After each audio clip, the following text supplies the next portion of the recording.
An Introduction to the Guild of Aviation Artists and the American Society of Aviation Artists, two aerospace art associations that have gathered its memberships from artists and their patrons from around the world. The Guild of Aviation Artists, the GAVA, was put together in 1971 by the merger of several groups focused on aviation and aerospace art.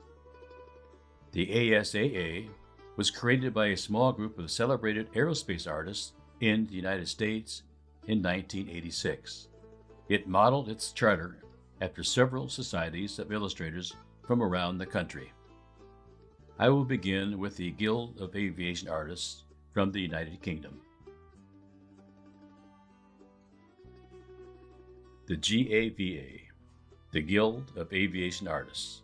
It was founded in 1971 in the United Kingdom, and its founding president was the late Frank Wooten, who has been called probably the finest aviation artist of all time for his depictions of the Royal Air Force during the Battle of Britain and beyond. The Aviation Guild held its first exhibition at the Royal Aeronautical Society in the same year of its founding, 1971.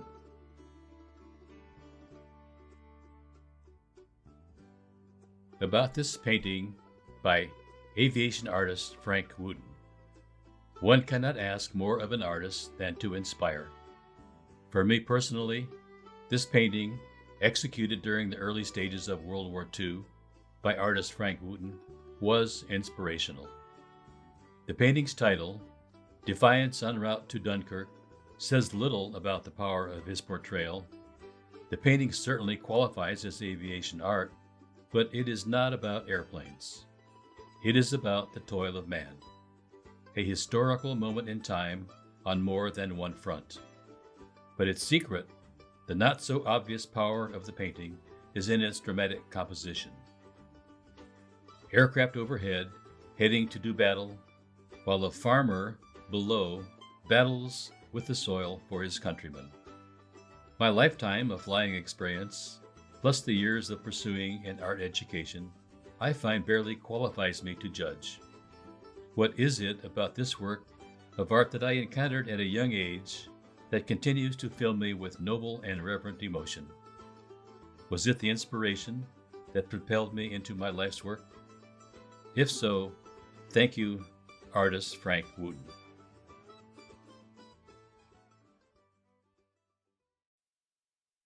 The American Society of Aviation Artists, referred to as the ASAA, is a nonprofit organization founded in 1986 with the intent of fostering, through art, the history of aerospace.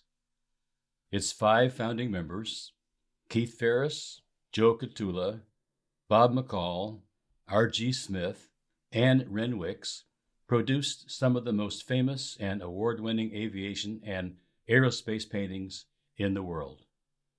As founders, their chief goal was to affirm standards of professionalism, authenticity, and artistic quality in aviation art. And the ASAA's goal for the foreseeable future is to continue in that tradition.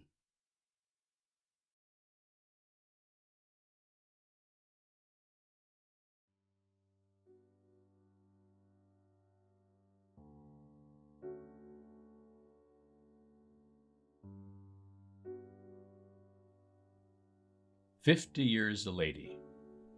It was a gift. It hung on my studio wall for over 20 years, another of my inspirations. The painting, 50 Years a Lady, I say painting, but what I mean is I have a print, a limited edition print of an American Airlines DC-3. It was a gift from my co-pilot of many years ago. That co-pilot's name was Craig Kodera. Craig was a friend and fellow airline pilot, and also the well-known aviation artist who created the work. Some years ago, shortly after I completed a painting with an aviation theme, I asked Craig for a critique of my work. His response was to send me a book titled Aviation, A History Through Art. Along with the book, he suggested I should get in touch with the ASAA. The ASAA, I asked? I had no clue. The book, which is the first compilation of aviation art by the American Society of Aviation Artists, introduced me to a large cross-section of artists who paint aviation themes almost entirely. Most of their names were unfamiliar to me. Without hesitation, I contacted the ASAA and I joined the crowd, and the rest is history.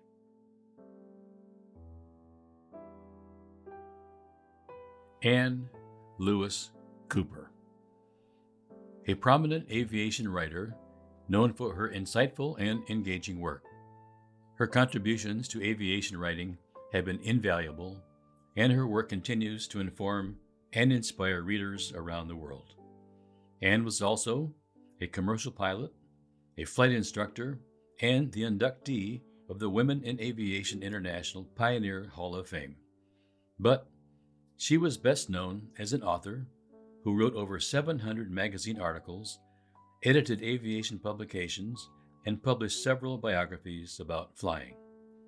Anne wrote the following about artist Craig Kodera, and I quote, "Craig Kodera has participated in the lure of aviation from boyhood to private pilot, to strategic air command pilot, to airline pilot.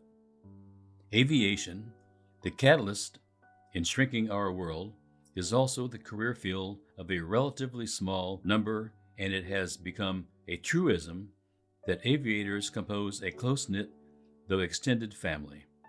Yet, it still comes as a bit of a serendipitous surprise that Ron Hart and Craig Kodera shared the same American Airlines cockpits. This is the stuff that makes aviation the unique joy that it is. It is undeniably thrilling to slip the surly bonds of Earth, but it is equally stimulating to witness the extraordinary influence and impact that aviators make upon one another and each one of us in turn. This is the human element that adds so greatly to our love of flying." So wrote Anne Lewis Cooper.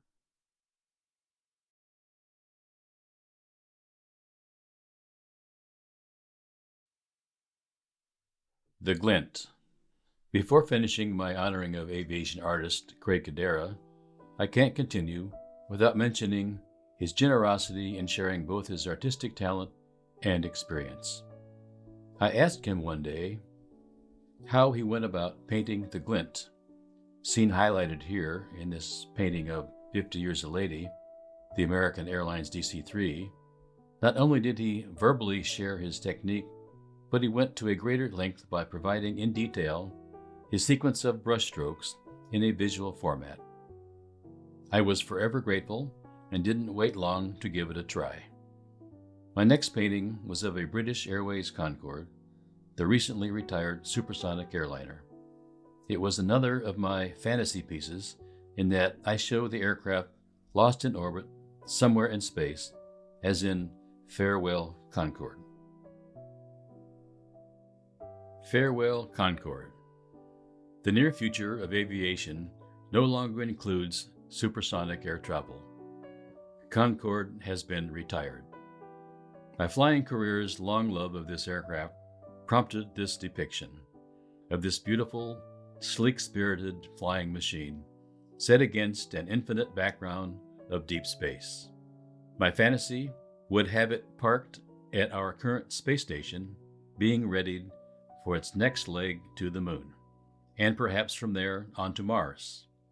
Someone, please, lead me to the ticket line.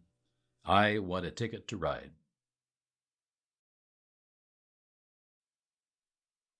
A follow-on of my aviation fantasy series, an American Airlines space shuttle, I call Returning from Mars. I will be forever grateful for Craig Kodera introducing me to the American Society of Aviation Artists, the ASAA. Thank you, Craig.